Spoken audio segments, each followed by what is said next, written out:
Filosofia aqui, prazer enorme estar com vocês. Hoje a gente vai falar de um tema que é um tema dos nossos tempos, dos nossos dias, que é o peso das expectativas. Eu sei que é um tema complexo na filosofia, é um tema complexo nos esportes, é um tema complexo na vida.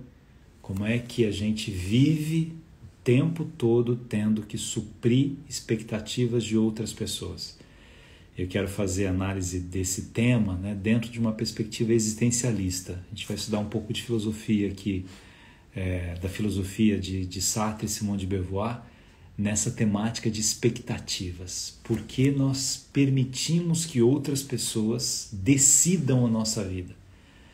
As pessoas esperam coisas da gente e a gente acaba lutando na nossa vida, num sofrimento imenso, para resolver as expectativas que outras pessoas têm da gente. Será que é bom isso para a gente? É bom eu viver dessas expectativas? Vocês acompanharam, a Simone Biles, que é uma das maiores ginastas de todos os tempos, uma das maiores atletas de todos os tempos, quando ela resolveu desistir vai fazer uma prova amanhã, mas resolveu desistir e assim, com uma carga de dor das expectativas depositadas sobre ela. E as falas dela são muito instigantes, Textualmente, ela diz assim, olha, preciso cuidar da saúde mental. Eu não confio mais tanto em mim mesma. Talvez seja o fato de estar ficando mais velha. Ela tem 24 anos. Não somos apenas atletas, somos pessoas. O que acontece com uma lutadora, uma vencedora, uma guerreira da vida, uma menina que passou muitas dificuldades familiares, pessoais, e que se consagra como uma das maiores atletas de todos os tempos, e que de repente fala assim, não, chega, eu não vou permitir que façam isso comigo. E aí, minha gente, tem uma coisa interessante que a gente vê nos comentários das pessoas, algumas compreendendo o fato das fragilidades humanas, das imperfeições que nós temos, da falibilidade, nós somos falhos, e outras pessoas xingando, ridicularizando, destruindo. Por quê? Porque ela não está atendendo às expectativas daqueles torcedores com ela. Mas por que eu tenho que ter tanta expectativa no outro desse jeito? Por que eu tenho que permitir que o outro faça isso? O que é uma expectativa? O que é uma expectativa? O que é o aguardado? Como é que eu autorizo as pessoas a decidirem a minha vida? Frases incorretas. Eu não esperava isso de você. Veja se isso é uma frase que se diga. Um pai falar isso para um filho. Você não passou de novo? Eu não esperava isso de você. Não deu certo, você não vendeu aquilo? Nossa, que fracasso. Como eu não esperava isso de você? Por mais que eu ame o meu pai me ame, eu ame minha mãe, meu filho, minha companheira, meu companheiro. São vidas diferentes que se entrecruzam na teia da existência, mas que cada um é um. Eu não posso dar essa autorização que outras pessoas decidam quem eu vou ser por causa da expectativa dessas pessoas. Isso é um problema delas, não é um problema meu. Eu tenho que ter essa compreensão de por que eu nasci. Eu escolhi aqui 3 frases do Sartre e 3 frases de Simone de Beauvoir. Para quem não sabe quem são esses dois, e não é um problema não saber, são 2 pensadores contemporâneos. São pensadores franceses, eles tiveram uma linda história de amor um com o outro, chegaram a vir ao Brasil, convidados, assim, Sartre ganhou o Prêmio Nobel de Literatura e não aceitou, não quis, porque disse que iam mandar nele se ele fosse receber o prêmio e ele queria ser um homem livre nos seus pensamentos. Então ele é contemporâneo, viveu o mundo contemporâneo e faz uma profunda reflexão sobre esse existir humano. E eu peguei 3 frases dele aqui. Uma, ele diz assim, nasci para satisfazer a grande necessidade que eu tinha de mim mesmo. Vou repetir essa frase. Nasci para satisfazer a grande necessidade que eu tinha de mim mesmo. Às vezes pode parecer uma frase egóica, né? A necessidade que eu tenho é de mim mesmo, então eu não estou cuidando do outro, eu não estou sendo generoso com o outro. Não, não é isso o existencialismo. Na visão sartreana, até para que eu consiga cuidar do outro, e ele foi um ativista no cuidado com o outro, eu preciso compreender quem eu sou. Eu preciso olhar para dentro de mim mesmo e perceber essa força que há dentro de mim mesmo de fazer as opções da minha vida. Não dá para eu atribuir meu fracasso ou a minha vitória a outras pessoas. Por mais que eu ame as outras pessoas e por mais que as outras pessoas me amem. É da minha vida que se trata, é da minha única existência, é do meu existir. Então eu nasci para satisfazer a grande necessidade que eu tinha de mim mesmo. Ou eu compreendo isso, que eu sou um ser único, ou eu compreendo essa dimensão da singularidade da minha existência, ou eu não vou compreender o que é uma existência. Eu não vou compreender o que é uma escolha. Sartre dizia que a gente passa, né, pelas 3 grandes etapas do existir, que é a angústia, o desamparo e o desespero. O que significam essas 3 etapas? O que é angústia? Eu tenho que escolher. E quando eu escolho uma coisa, eu deixo outra. Vocês escolheram estar comigo nesse momento. Vocês deixaram outras coisas para estar comigo. Toda escolha tem uma renúncia. Eu escolhi colocar essa blusa azul. Deixei outras blusas para usar essa blusa azul. Eu escolhi falar sobre isso para vocês. Eu escolhi esse tema. Poderia ter escolhido outras coisas. Eu escolho o que eu vou comer. Eu escolho para onde eu vou. Eu escolho com quem eu vou estar e deixo outras coisas de lado. Escolher significa angustiar. Eu fico angustiado. Falo, nossa, eu tenho essas 2 festas para ir. Qual eu vou? Nossa, eu tenho tanta vontade de estudar arquitetura e tenho vontade de estudar artes. O que eu estudo? Eu vou me angustiar. Isso faz parte. Não é uma coisa ruim essa angústia aqui nele. Aí vem o desamparo. O que é o desamparo? É não estar amparado em outra pessoa para tomar decisão. O sonho da minha mãe era que eu fosse médico. Eu amei plenamente a minha mãe, profundamente a minha mãe, mas não era o meu sonho. Acho lindo o ofício de ser médico, mas eu queria ser escritor, queria ser filósofo, não queria ser médico. E minha mãe aos poucos compreendeu. Agora imagina se eu deixo os meus sonhos, não, vou ser médico porque minha mãe quer, senão ela vai ficar chateada, porque ela quis ser médica. O sonho da minha mãe era ter sido médica na Síria, não foi. E aí queria que um dos filhos fosse médico, eu não fui. Aí queria que os meus sobrinhos, os netos dela fossem médicos, nenhum deles foi. Minha mãe ficou infeliz com isso? Não. Mas era uma expectativa que ela tinha. E eu tenho que compreender que, por mais que eu ame alguém, as minhas decisões não estão amparadas numa pessoa, mas na minha escolha. E aí eu convenço as outras pessoas das escolhas que eu tive, que elas são minhas, individuais. E desespero, é não ter esperança que outra força venha solucionar o meu problema. É claro que é lindo a relação do homem com Deus, do homem com o sagrado, e faz muito bem para a gente. Mas às vezes a gente atribui a Deus responsabilidades que são nossas. A gente culpa Deus por incorreções nossas. A gente é desonesto na nossa relação com o sagrado. Ah, não passei nisso porque Deus não quis, né? Não era Deus que escolheu estudar ou não estudar. Ah, eu sofri esse acidente porque Deus achou que nesse momento... Não, peraí. Você bebeu, você dirigiu em alta velocidade. Deus que quis o seu acidente? Eu tenho que compreender que eu sou responsável pelas minhas ações. Aí vem essa dimensão dessas 3 etapas existencialistas. Mas essa é a primeira frase, para quem gosta de anotar aí. Nasci para satisfazer a grande necessidade que eu tinha de mim mesmo. A segunda frase do Sartre, para a gente entender essa dimensão das projeções, do peso das expectativas, A violência, seja qual for a maneira como ela se manifesta, é sempre uma derrota. Vou repetir essa frase. Olha a beleza e a profundidade dessa frase. A violência, seja qual for a maneira como ela se manifesta, é sempre uma derrota. A violência é uma derrota. Alguém xingando alguém é uma derrota. Alguém batendo em alguém é uma derrota. Alguém humilhando alguém é uma derrota. Alguém entrando nas redes sociais de alguém para exigir um tipo de comportamento ou outro é uma derrota.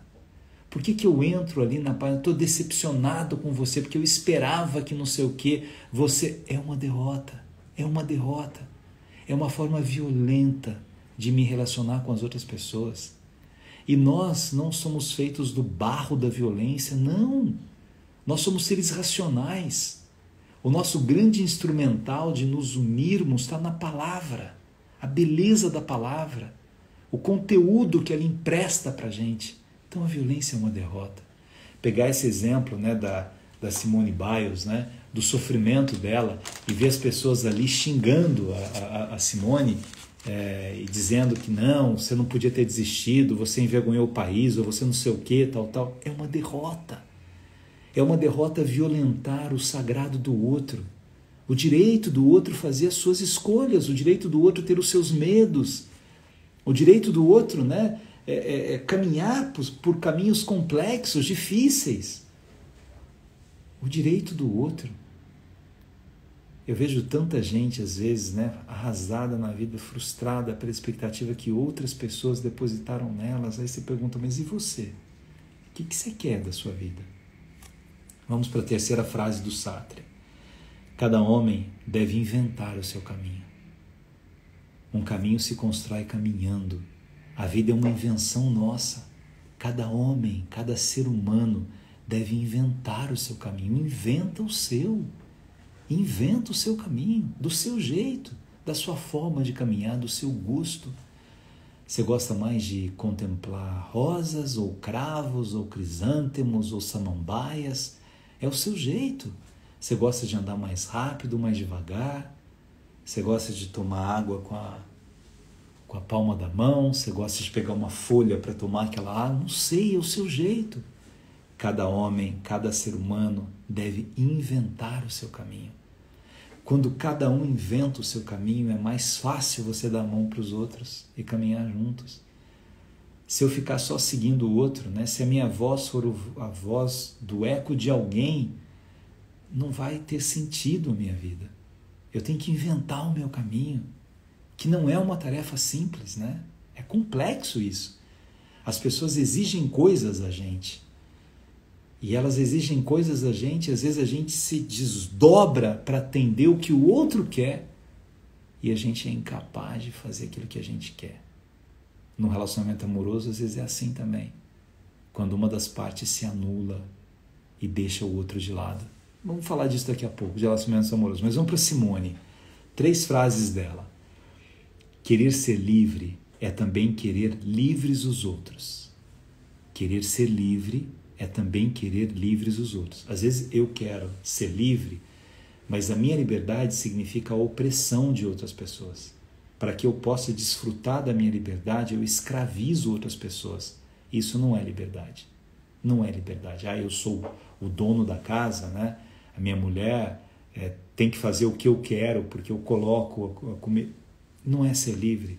E eles falam muito sobre isso, né? Simone e Sartre, os dois vão defender a mulher naquele momento, né?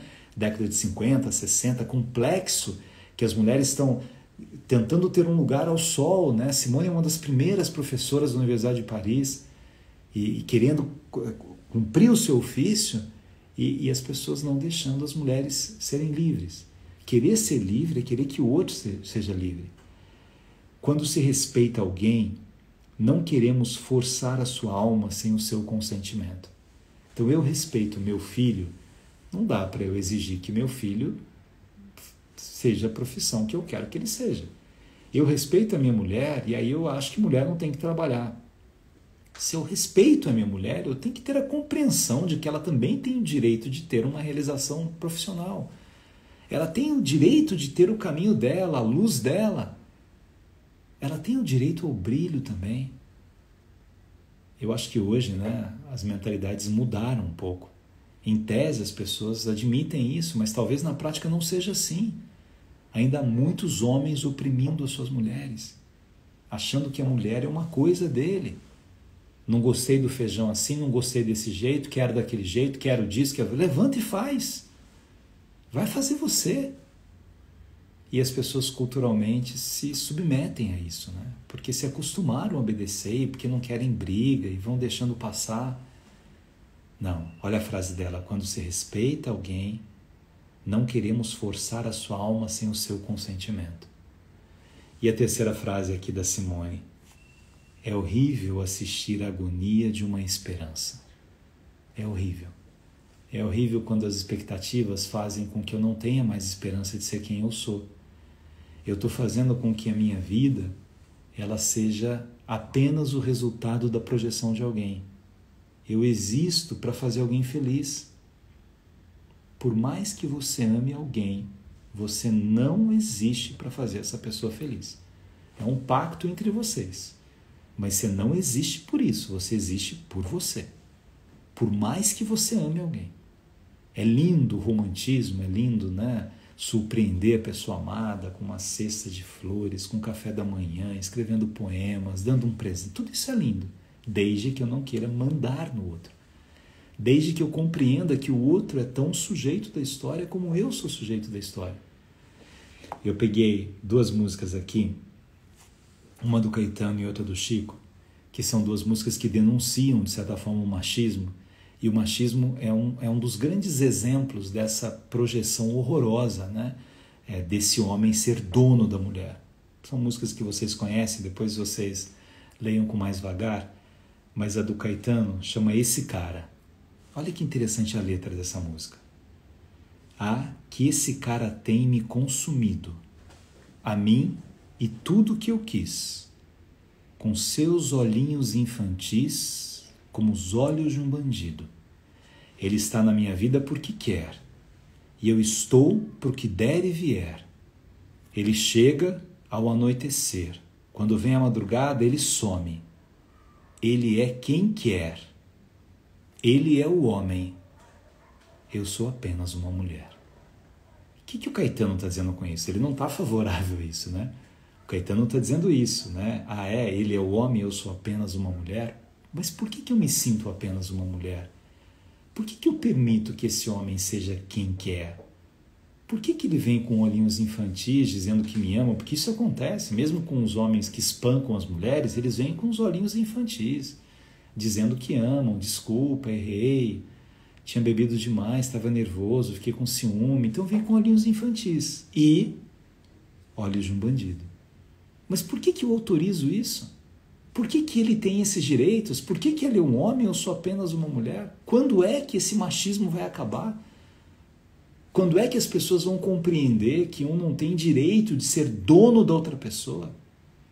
E quando é que uma pessoa vai compreender que ela não tem que ser subserviente de ninguém? Eu não tenho que me humilhar por ninguém. Eu não tenho que humilhar ninguém e nem me humilhar por ninguém. Não é linda essa música? Esse cara tem me consumido, a mim é tudo que eu quis. Está me consumindo porque eu só penso nele, porque eu não sei o que eu faço para agradar, porque eu não sei o que eu faço sem ele também, aquela síndrome, né? Ele acaba comigo e eu não vivo sem ele. Por quê? Porque eu sou apenas uma mulher. A mesma Simone que a gente acabou de citar as frases, né? Tem uma outra frase dela que diz: não se nasce mulher, torna-se. Olha a força que há dentro de você e não admita que alguém faça isso com você. Olha a música do Chico. Todo dia ele faz diferente. Não sei se ele volta da rua. Não sei se me traz um presente. Não sei se ele fica na sua. Talvez ele chegue sentido, quem sabe me cobre de beijos. Ou nem me desmanche o vestido, ou nem me adivinhe os desejos. Dia ímpar tem chocolate. Dia par, eu vivo de brisa. Dia útil, ele me bate. Dia santo, ele me alisa. Longe dele eu tremo de amor. Na presença dele me calo. Eu de dia sou sua flor, eu de noite sou seu cavalo. A cerveja dele é sagrada, a vontade dele é a mais justa. A minha paixão é piada, sua risada me assusta. Sua boca é um cadeado e meu corpo é uma fogueira. Enquanto ele dorme pesado, eu rolo sozinha na esteira. E nem me adivinha os desejos, eu de noite sou seu cavalo, eu rolo sozinha na esteira. Olha a maravilha dessa música. a denúncia que o Chico Buarque faz do sofrimento das mulheres, né? Chico, para mim, é um dos maiores gênios da composição, da poesia, da letra da música brasileira, pela capacidade que ele tem de ser mil em um, né? De se transpor para o sofrimento dos outros. Olha, uma mulher dizendo isso, eu não sei como ele vem, a pedaços aqui de uma força, né? Longe dele eu tremo de amor. O que é isso? Longe dele eu tremo de amor. Por mais que ele faça isso, por mais que ele bata em mim, né? Dia útil ele me bate, dia santo ele me alisa. Mas aí o que acontece? Eu não consigo ficar longe dele. Longe dele eu tremo de amor. Eu tremo de amor. A ideia dele, a ideia de não ter mais ele, a ideia de não ter esse homem aqui acaba comigo. Eu tremo de amor. E na presença dele eu faço o quê? Eu reclamo? Não. Eu me calo. Eu me calo porque eu tenho medo de perder. Eu me calo porque eu tenho medo que ele arrume outra. Eu me calo porque eu tenho medo que ele não volte mais. Então é melhor aguentar tudo. Porque no fundo ele me ama. Não, ele não te ama. Quem ama respeita, quem ama não faz isso. Ele nem me adivinha os desejos, né? Enquanto ele dorme pesado, depois, né, de suprir tudo que ele quis, eu rolo sozinha na esteira. Que esteira é essa? Por que eu não tenho isso, né? Essa música chama Sem Açúcar. Todo dia ele faz diferente. Imagina eu não saber se ele volta da rua ou não. Aí vejam, esta mulher tem a expectativa de que esse homem seja seu.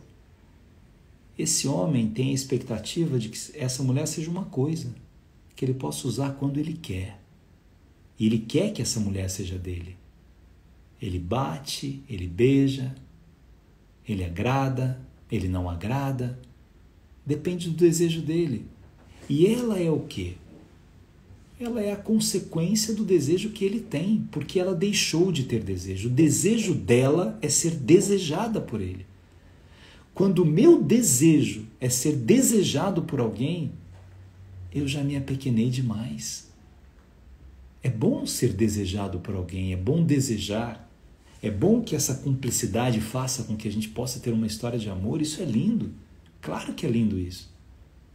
Mas não a mendicância, a subserviência, o implorar, o fazer o que o outro quer, ou mudar qualquer coisa, ou rasgar a mim mesmo para que o outro seja quem ele é. E eu deixo de lado os meus sonhos, porque o que importa é o sonho do outro. Não está correto. O sonhar é coletivo. Isso também não vale para relações de amizade, não vale para nenhum tipo de relação. Eu preciso compreender o tempo do outro, o jeito do outro, a maneira do outro ser, para que o outro seja quem ele quer ser.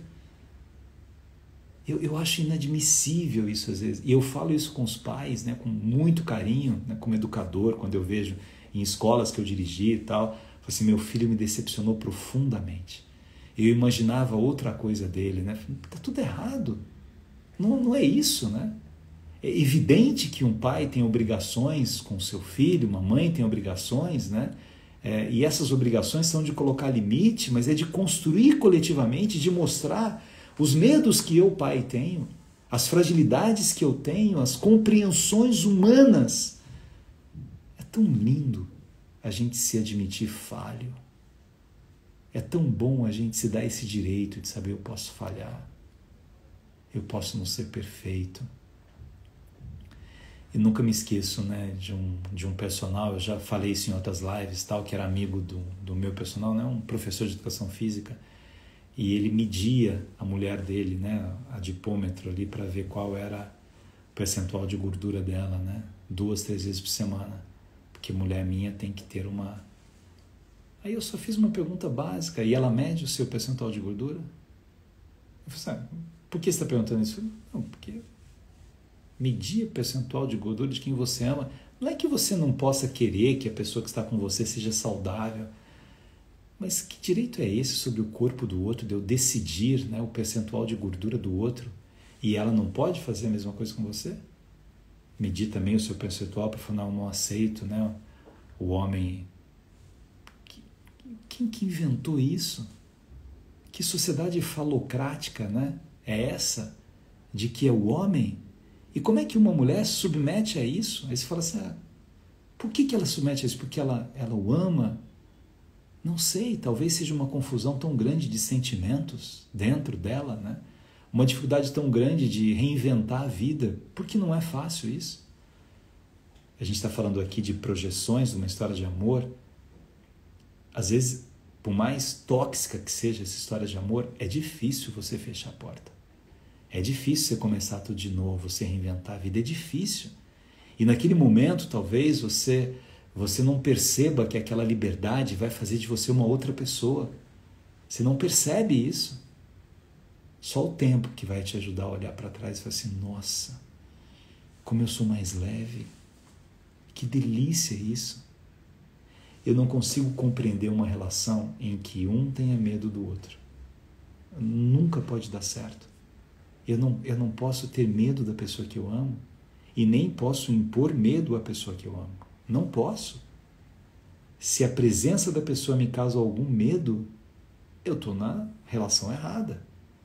Imagina você voltar para casa com medo da fala do outro, da reação do outro, do olhar do outro, do julgamento do outro, das cobranças do outro, das necessidades do outro, das projeções do outro. Que projeção é essa que a minha namorada só pode ter 7% de gordura? O que é isso? O que muda isso nas dimensões do afeto? Ela pode querer ser magra como uma opção dela. E eu também como uma opção minha. E a gente pode conversar até sobre isso. Nossa, acho que nessa pandemia a gente engordou um pouco. Vamos os dois tentar fazer algum tipo de atividade. Isso é diferente. Isso é pacto, é acordo, é construção coletiva, é caminhar junto. Não uma imposição. Se engordar mais, subir aí 2 pontinhos e eu largo você e arrumo 2 da sua idade. A metade da sua idade. E aí falo isso como se fosse uma brincadeira, desrespeitando esse universo sagrado que é o outro, não compreendendo quem é o outro. Expectativas, projeções, palavras ruins. Como é que Sartre fala essa frase, o inferno são os outros, né? Isso é numa peça de teatro que quando vocês tiverem tempo de ler, leiam. Chama O Iclú. A tradução é Entre Quatro Paredes. É uma peça em que há 3 personagens. Essas 3 personagens estão no inferno, né? Que é uma figura metafórica, simbólica do inferno. E quem são essas 3 personagens? Um deles é Garçom. Garçom é um homem que era jornalista, era um publicista, um homem de letras, e ele fugiu da guerra. Então ele está no inferno porque ele fugiu da guerra. A segunda é a Inês. A Inês era lésbica. Ela matou a sua namorada e o namorado da namorada com gás. Então ela cometeu um duplo homicídio, por isso ela estava no inferno. Tudo simbólico aqui, né? E a terceira é Esther. Esther, ela é uma mulher que tinha uma história de amor, ou um casamento com um homem muito mais velho. Ele era estéril. E ela acaba ficando grávida de um outro homem. E ela mata o filho logo depois que ele nasce. Então, era uma infanticida. O lugar dessas pessoas é no inferno. Estão os 3 ali no inferno. Antes da conversa entre eles, tem uma cena interessante que quando o Garçom está sentado, vem o servo. E o servo dá algumas explicações sobre o inferno. E uma coisa que o Garçom percebe é que no inferno não tem pálpebras. Isso aqui, ó. Então não dá para piscar os olhos. No inferno você fica sempre com os olhos abertos. E no inferno não tem interruptor de luz. Então os olhos estão sempre abertos e tem uma luz forte dentro de você. Aberto com a luz forte. O que Sartre quer dizer com isso? Há uma consciência plena do que você fez. Você sabe o que você fez. E aí vem o jogo entre os 3, né? Garçom, como é um covarde, ele quer convencer a Inês de que ele não é um covarde. Então ele fala para a Inês o tempo todo, eu não sou um covarde, pelo contrário, eu até maltratava a minha mulher, eu tinha uma amante, e a gente dormia no andar da casa e minha mulher levava o café da manhã para a gente, eu sou mau, eu sou cruel, eu sou tudo menos covarde. E a Inês não fala que ele não é um covarde, ela fala assim, não adianta, Garçom, você não vai me convencer. Na Terra todo mundo fala covarde como Garçom, você é um covarde.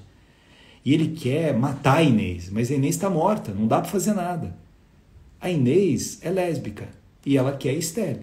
A Esther chegou e ela, um pouco frágil assim, ela está querendo espelho, batom, pó de arroz, e aí não tem espelho no inferno. Aí a Inês fala assim, Stélio, venha perto de mim. Imagine que você é uma cotovia e eu sou o espelho das cotovias. Então você olha nos meus olhos e você vai se enxergar olhando nos meus olhos. A Stélio vai fazendo isso e de repente ela fala assim, mas eu queria que ele fizesse isso comigo. A Stélio não vai satisfazer os desejos da Inês porque ela não quer a Inês. A Stélio quer o Garçom. É o homem ali, o Garçom até quer ficar com a Stélio, mas não consegue ficar porque a Inês está ali, está olhando para eles. Nunca serão felizes. Por que nunca serão felizes? Porque um projeta no outro a sua felicidade. Amar o outro eu posso e devo, mas projetar no outro a minha felicidade eu não devo. Eu não devo fazer isso. Nem comigo mesmo, nem com o outro. Eu preciso compreender o meu espaço e o espaço do outro. Eu não posso me coisificar diante do outro e nem transformar o outro numa coisa. Vamos para um poema aqui do Fernando Pessoa. Olha que bonito. Esse poema do Álvaro de Campos. Eu mesmo. Eu cheio de todos os cansaços. Quantos o mundo pôde dar. Eu, afinal tudo, porque tudo é eu. E até as estrelas, ao que parece, me saíram da algibeira para deslumbrar crianças. Que crianças não sei. Eu, imperfeito, incógnito, divino, não sei. Eu tive um passado, sem dúvida. Tenho um presente, sem dúvida. Terei um futuro, sem dúvida. A vida que pare de aqui a pouco. Mas eu sou eu. Eu fico eu. Eu. É isso dito do Fernando Pessoa. Eu.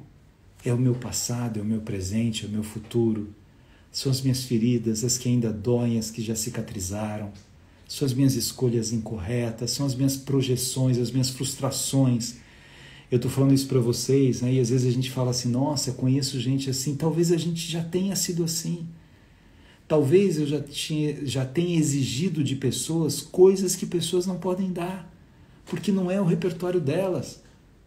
Esses dias um amigo meu falava, né, do pai, falou assim, nossa, Chalita, você fala do seu pai, meu Deus do céu, por que eu não tive um pai como o seu? Seu pai era carinhoso, seu pai era amoroso, seu pai compreendia o jeito que você era, né? Suas loucuras de querer escrever, de querer isso, querer aquilo, tal. Seu pai, o meu não, mas é o que seu pai podia dar naquele momento. Seu pai já morreu, não olha para o passado olhando para o seu pai, dizendo assim, meu pai poderia ter me beijado mais. Poderia, mas talvez seu pai não tenha aprendido a beijar filho. Então, ele não é o fato dele não ter te beijado que significa que ele não tenha te amado. É o que ele aprendeu, é o repertório que ele tinha. O jeito do seu pai amar você talvez era dando broncas, né? Porque assim que ele aprendeu, ele foi amado desse jeito também. E ele não sabia que havia uma outra forma de fazer isso. Porque senão, né, eu com 70, com 80 anos, eu estou ali ruminando um pai que poderia ter sido de uma outra maneira, mas é o seu pai. Ele foi daquele jeito, agora você é um outro jeito. É o que o Sartre diz também, né? Não importa o que a sociedade faz de você. O que importa é o que você faz com o que a sociedade faz de você. Não importa. Chega um momento que você não tem maturidade para se limpar dessas amarras, desses depósitos, dessas projeções na sua cabeça. Tem um tempo que é assim, que você não consegue se libertar disso. Mas chega um momento da maturidade que você fala assim, não, chega, deixa eu me tratar um pouco, deixa eu me conhecer um pouco melhor. Não dá mais para ficar me desculpando, não, eu só não sou carinhoso porque meu pai não era carinhoso, eu sou assim porque minha mãe era assim, porque se eles tivessem me dado um amor assim, porque quando eu tinha 4 anos estivesse assim, porque para de dar desculpas. Assume você o comando da sua vida, né? Vamos voltar para as frases do Sartre. Essa primeira aqui. Essa terceira. Cada homem deve inventar o seu caminho. Olha que frase simples e bonita. Inventa o seu caminho. Inventa. Cada um o seu, a Ana o seu, a Zeinha o seu. Fiz 50 anos de casado e namoramos todos os dias. Olha que lindo isso. A Josenir o seu, né? Ou cada um inventa o seu caminho, a Janaína o seu, a Kênia o seu. Cada um inventa o seu caminho, inventa o seu caminho. Inventa. Ah, mas meu caminho não é igual de fulano. Não é para ser igual de fulano, porque você não é fulano. Se eu tivesse a casa de Cicrano, você não tem, porque você não é Cicrano. E você não sabe os problemas que Cicrano tem também. Inventa o seu caminho. Acredita nessa força que há dentro de você mesmo. E olha para você. E compreenda os seus limites. Eu tenho outro amigo que tem uma relação difícil com a namorada, é um vem e vai, ela é autoritária, mandona, enfim. Aí conseguiu terminar, e aí ele me ligou depois, né, assim, umas 2 semanas, falou, ela quer falar comigo, eu não sei se eu falo, não falo, não sei se você vai ficar decepcionado comigo se eu falar. Falei, eu? Por que eu ficaria? Não, porque eu falei tanta coisa dela, agora eu tenho vergonha se eu falar com ela. Falei assim, cara, olha para dentro de você e faz o que você dá conta de fazer. De repente, de fato, ela não faz bem para você, mas agora você não consegue ainda. E assim, respeita os seus limites, respeita as condições que você tem de reorganizar a sua vida naquele momento. Talvez você demore mais um pouco para conseguir se libertar, para viver a sua liberdade. Talvez você ainda precise ser oprimido por mais algum tempo, até você descobrir que eu preciso inventar o nosso caminho, o meu caminho, sou eu. E assim eu vou respeitar o caminho do outro, e isso não é egoísmo.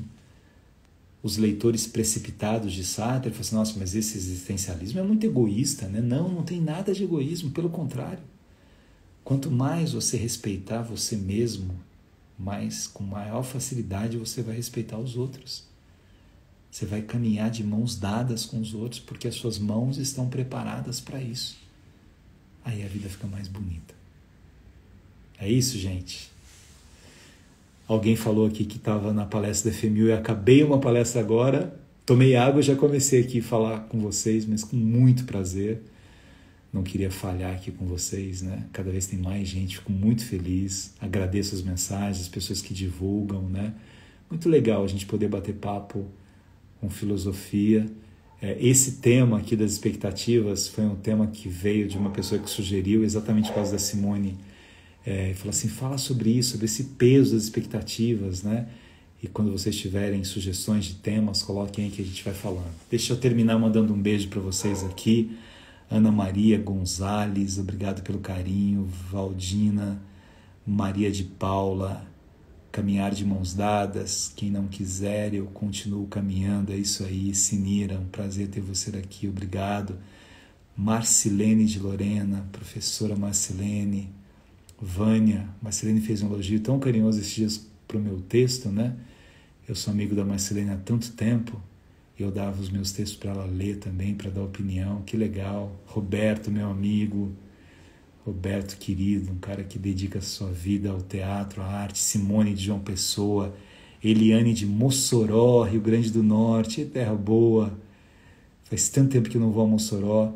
Maria de Londres, da Bahia, de São Paulo e do mundo. Um forte abraço para Higienópolis, né? Eliana, Ana Priscila de Santa Inês do Maranhão.